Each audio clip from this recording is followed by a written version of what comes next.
The city of Charlottesville has declared a state of emergency in relation to the situation here you can see at Emancipation Park. This happened really just about 10 minutes ago, less than that. The Charlottesville City Mayor Maurice Jones and the county executive Doug Walker, they have simultaneously issued a declaration of a local emergency, and this is for two jurisdictions because it's a fairly large protest. In fact, we saw some protests break out last night. The planned protest was for today.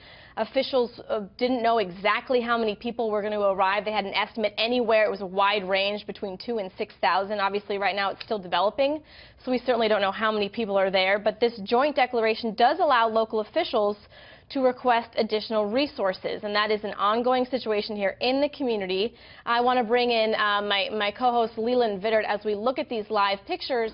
Leland, and a lot of authorities say it can be sort of confusing for folks who are there because you do see men and women who are openly carrying weapons. A lot of them are in what looks like army fatigues at this rally, and this is a difficult situation for authorities. They said last night that they weren't necessarily incredibly prepared for the rally that happened last night because it was planned for today. So you can see here we're looking at some live pictures, and I want to bring you in because this is something that unfortunately you would see here, people using pepper spray against each other. I mean, this is a fairly violent situation that authorities don't really have a good grab on, and then we see the city here declaring a local emergency. Well, local emergency, and now is the time that the state may get involved, and you could certainly see the National Guard come in. That was put on standby last night.